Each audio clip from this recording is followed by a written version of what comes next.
بلوچستان سے 4 لاشیں پنجاب بھجوا دی گئی ہیں۔ گورو آریہ نے باقاعدہ ایرانی وزیر خارجہ کو کہا تھا سور کا بچہ، بھارت کے اندر ہی مہابھارت کی چھڑی ہوئی ہے۔ بلوچستان کے ہائی کورٹ میں ڈاکٹر ماہرن بلوچ، بیبو بلوچ اور گلزادی بلوچ کے وکیل ساجد ترین کا کہنا تھا کہ آپ دونوں جج صاحبان حکومت اور ریاست کو خوش کرنے میں مصروف ہیں۔ میں اس بینچ کے سامنے مزید کسی ڈرامے کا حصہ نہیں بن سکتا کہ دونوں ججز اپنی سیریز تیار کر رہے ہیں۔ اگر بی ایل اے، را اور اجیت دوول ان کے درمیان ایک معاہدہ ہوا تھا، اور یہ معاہدہ آپریشن سندور سے کافی دن پہلے ہوا تھا۔ جنگ جیتنے پر آزاد بلوچستان کا اعلان کر دیا جائے گا، اقوام متحدہ آزاد بلوچستان کی حیثیت کو قبول کر لے۔ بلوچستان کی حیثیت آزاد اور خود مختار ملک یعنی ریاست کی ہوگی کہ بسم اللہ الرحمن الرحیم۔ السلام علیکم ناظرین، یہ فروز این بی نیوز، میں ہوں آپ کا میزبان نواز بھٹو۔ را، اجیت دوول اور بلوچستان کی بلوچ لبریشن آرمی کے درمیان بہت بڑے معاہدے کا انکشاف ہوا ہے۔ یہ معاہدہ جڑا ہوا ہے، یا یہ جو ایگریمنٹ ہوا ہے یہ جڑا ہوا تھا آپریشن سندور کے ساتھ، اور پھر بی ایل اے کے سلیپر سیلز نے ملک میں کہاں کہاں پر اس معاہدے کے تحت عمل کرنا تھا، اور پھر اس معاہدے میں بلوچستان کو کیا ملنا تھا۔ ایک ایک چیز کے حقائق آج کے ویلاگ میں ہم آپ کے سامنے کھول کر رکھ دیں گے۔ آج کا ویلاگ انتہائی سنسنی خیز ہونے جا رہا ہے۔ آپ سے گزارش ہے کہ اس ویلاگ کو مکمل دیکھیں اور اس کو سمجھنے کی کوشش کریں۔ اس کے علاوہ آج کے ویلاگ میں ہم ڈسکس کریں گے بلوچستان ہائی کورٹ میں ڈاکٹر ماہرن بلوچ، بیبو بلوچ اور گلزادی بلوچ کیس میں ججز اور وکلا آمنے سامنے آ گئے، باقاعدہ گتھم گتھا ہو گئے، اور ججز پر وکلا نے الزام عائد کیا کہ وہ ریاست کی سہولت کاری کر رہے ہیں، اور اس کے علاوہ یہ بھی الزام عائد کیا گیا کہ یہ عدالت نہیں ہے، یہ سچ کے خلاف ریاست کا آلہ ہے، یعنی عدالت کو ریاست کا حامی ایک آلہ قرار دے دیا گیا جس کا کام بلوچستان میں حقائق کو اور سچ کو مسخ کرنا ہے۔ آخر بلوچستان کا مسئلہ کس طرف جائے گا؟ آیا بلوچستان کے مسئلے کا کوئی حل نکلے گا بھی کہ نہیں نکلے گا؟ آج کے ویلاگ میں اس پر بھی بات کریں گے، لیکن ان خبروں سے بھی زیادہ ایک خبر خطرناک ترین، اور وہ خبر یہ ہے کہ ایک مرتبہ پھر بلوچستان سے 4 لاشیں پنجاب بھجوا دی گئی ہیں۔ بلوچستان میں آج تک لاپتہ افراد کے لاپتہ ہونے اور پھر لاشیں ملنے کا سلسلہ تھم نہیں سکا ہے۔ بلوچستان کی حالات بہت زیادہ خطرناک ہیں، جن پر ہم تفصیل سے بات کریں گے، اور پھر بات کریں گے کہ گزشتہ روز بھارتی وزیر اعظم نریندر مودی نے خطاب کیا، اور اس خطاب میں انہوں نے کہا کہ ان کے اس جنگ ہوئی پاکستان اور بھارت کے درمیان، اس میں ان کے جو خود ساختہ ہتھیار تھے ان کا جو ہے وہ امتحان ہوا اور وہ کامیاب ہوئے، لیکن نریندر مودی کے اس جھوٹ کے پیچھے کی حقیقت کیا ہے وہ بھی میں آپ کو بتاؤں گا، اور پھر آپ کو بتاؤں گا کہ نریندر مودی کے جو گھر ہے، جو رہائش گاہ ہے گجرات میں، اس کے باہر بہت بڑے احتجاج ہو رہے ہیں، اور باقاعدہ پتھراؤ کیا جا رہا ہے اور توڑ پھوڑ بھی کی جا رہی ہے۔ اس کے علاوہ جو جنگ ہوئی پاکستان اور بھارت کے درمیان 6 اور یہ جو ریسنٹلی ہوئی، اس میں جیت کس کی ہوئی یہ ہم نہیں کہیں گے، یہ پاکستان نہیں کہے گا کہ کون جیتا۔ جیت کی اصل جو وجوہات ہیں ان سے اٹھایا ہے انڈین مبصرین نے۔ تو انڈین مبصرین اس حوالے سے کیا کہتے ہیں، ان کی زبانی میں آپ کو سنسنی خیز ایک حقائق سنوانے جا رہا ہوں، اس کو ذرا مد نظر رکھیے گا تاکہ آپ کو بھارت کا اصلی مکار اور مکروہ چہرہ نظر آ سکے، آپ کو پتہ چل سکے کہ بھارت کا گودی میڈیا اور میجر آریہ جیسے سور کی نسل کے لوگ بھی بھارت میں رہتے ہیں۔ آپ سے چھوٹی سی گزارش ہے کہ ابھی تک اگر آپ نے میرے چینل کو سبسکرائب نہیں کیا تو کر لیں، بیل آئیکن پریس کر لیں، اور کمنٹ باکس میں آپ اپنی آراء سے ضرور آگاہ کریں تاکہ ہم اپنے پروگرام کو مزید بہتر بنانے کی کوشش کر سکیں۔ ناظرین، پاکستان اور بھارت کے درمیان ابھی جنگ نہیں ہوئی تھی، اور اس صورتحال میں ایران کی طرف سے ایرانی وزیر خارجہ یہاں تشریف فرما ہوئے تھے. پہلے وہ انڈیا گئے تھے تاکہ پاکستان اور بھارت کے درمیان جو کشیدگی بڑھ رہی ہے اس کشیدگی کو کم کیا جا سکے, دونوں ممالک کو جنگ کی طرف جانے سے یا جنگ کی طرف بڑھنے سے روکا جا سکے. جب جو اپنا ایرانی وزیر خارجہ وہاں پر اپنے ہم منصب کے ساتھ مذاکرات میں مشغول تھے, ٹھیک اسی وقت جو انڈین ایک خود ساختہ قسم کے دفاعی تجزیہ کار ہیں میجر ریٹائرڈ گورو آریہ, میں کہتا ہوں کہ ایسے ہی لوگ ہیں انڈین آرمی میں جو آرمی کے لیے دھبا بنے ہوئے ہیں اور آج بھارت کے لیے ندامت کا سبب بھی بنے ہوئے ہیں. تو اس وقت گورو آریہ نے باقاعدہ ایرانی وزیر خارجہ کو کہا تھا سور کا بچہ, اور اس کے بعد پھر جے شنکر نے بھی جو بھارتی جو ایرانی وزیر خارجہ آئے تھے ان کے ساتھ تمیز سے بات تک نہیں کی تھی. تو اس کے بعد جب وہ پاکستان پہنچے اور یہاں پر ان کا پرتکاپ استقبال ہوا اور اس کے بعد انہیں عزت دی گئی, احترام دیا گیا, تب انہیں سمجھ میں آیا کہ انڈیا اور پاکستان میں کیا فرق ہے, دونوں کی سوچ میں کیا فرق ہے. میں مذہب کی طرف نہیں جانا چاہ رہا کیونکہ میں ذاتی طور پہ اس رائے کا قائل ہوں کہ دنیا کا کوئی بھی مذہب انتہا پسندی نہیں سکھاتا, دنیا کا کوئی بھی مذہب دہشت گردی کا قائل نہیں ہے. دنیا کے کسی بھی مذہب میں انسان کے قتل کو منع کیا گیا ہے, تو پھر یہ ہندوتوا کہاں سے آ گئی؟ پھر یہ بھارت کے اندر ہی مہابھارت کیوں چھڑی ہوئی ہے؟ کیوں بھگوت گیتا کو چھوڑ کر اور مہابھارت کے پیچھے لگ گئے ہیں؟ کیوں ہندوتوا کو پروان چڑھانے کی کوشش کی جا رہی ہے؟ کبھی ہندو مسلم فسادات, کبھی ہندو سکھ فسادات, کبھی ہندو عیسائی فسادات, کبھی چھوٹی جاتی بڑی جاتی فسادات, اور کبھی سیاسی فسادات. تو بھارت کیا فسادات کا گڑھ بنا ہوا ہے؟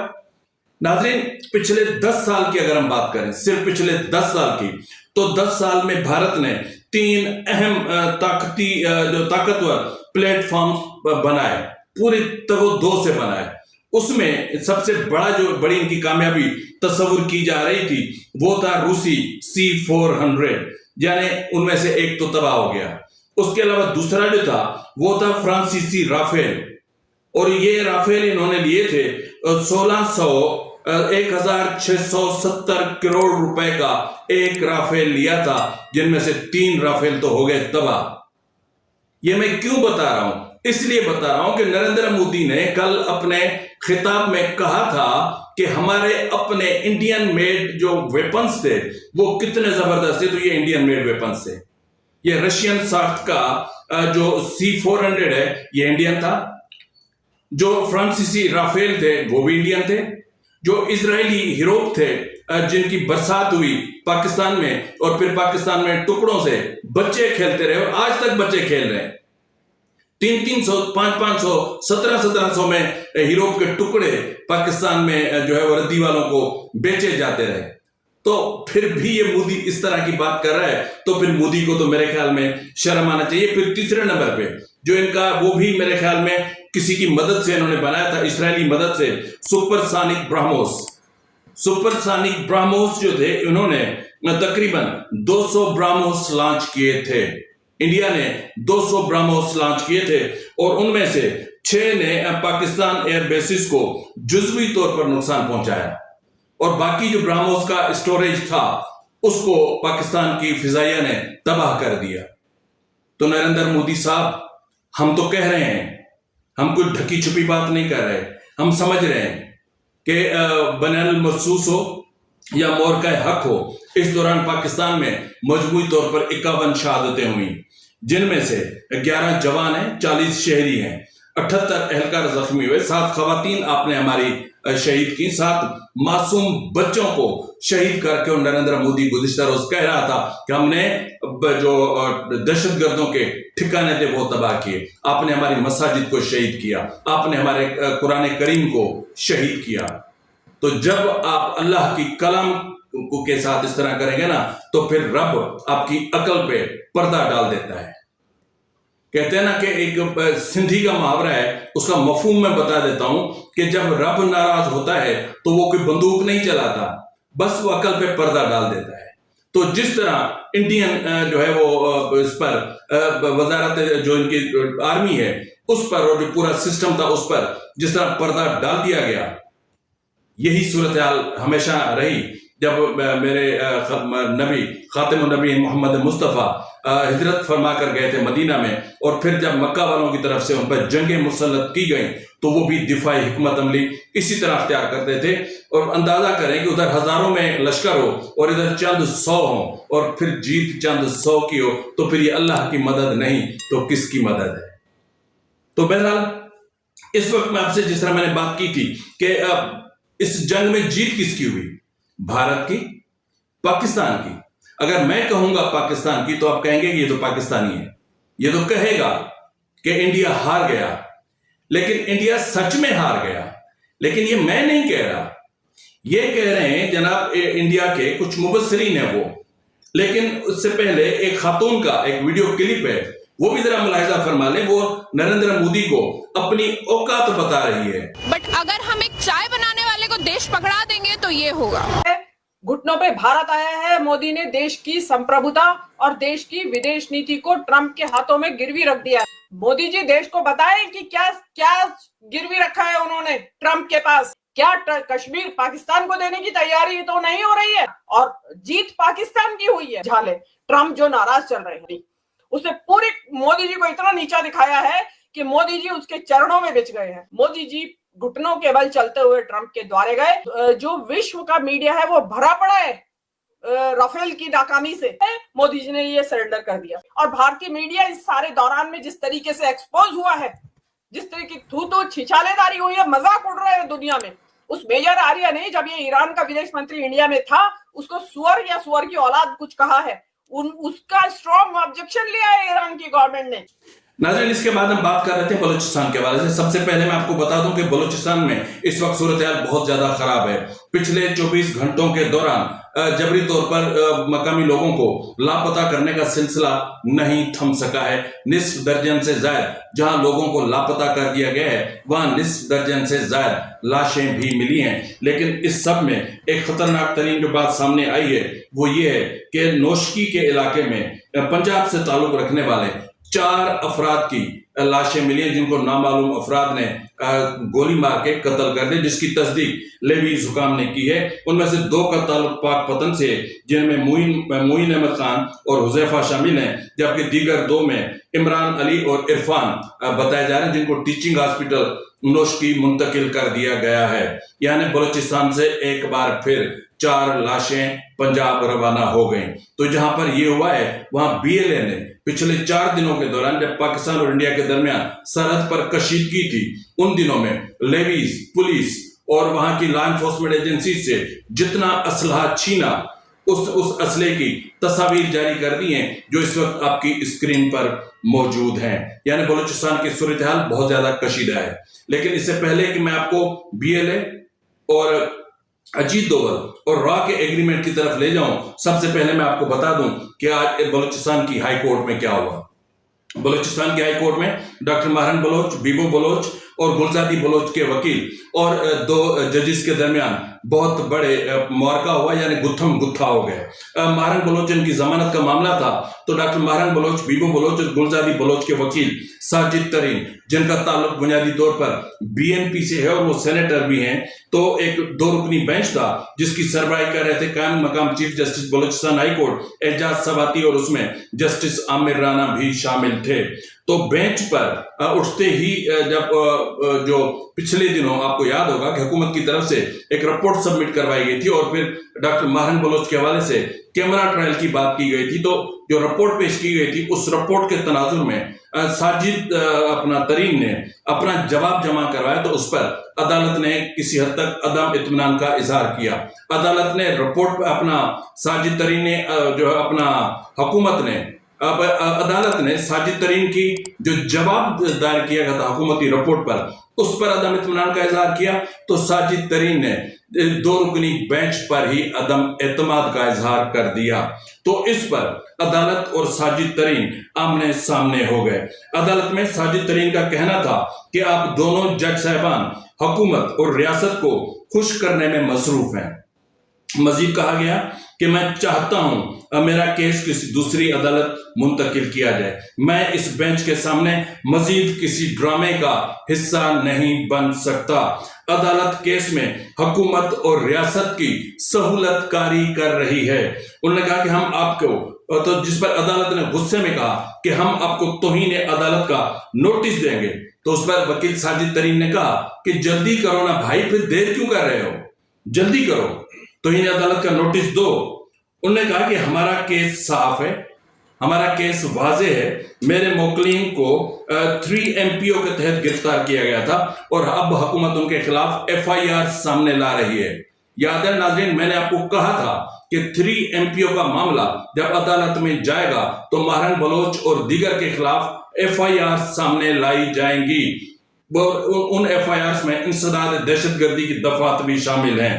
تو اس پر انہوں نے مزید کہا کہ دونوں ججز اپنی CVs تیار کر رہے ہیں. اگر عدالت انصاف نہیں دے سکتی، میرے موکلین کو رہا نہیں کر سکتی، تو یہاں میرے موجود ہونے کا کوئی فائدہ نہیں ہے.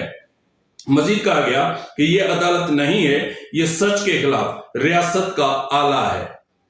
تو بہرحال ججز اور وکیل کے درمیان ٹھیک ٹھاک تو میں ہوئی، اچھے خاصے گتھم گتھا ہوئے، لیکن بات جہاں کی تھی وہیں رہ گئی. اب لگتا ہے کہ یہ معاملہ چلا جائے گا سپریم کورٹ میں.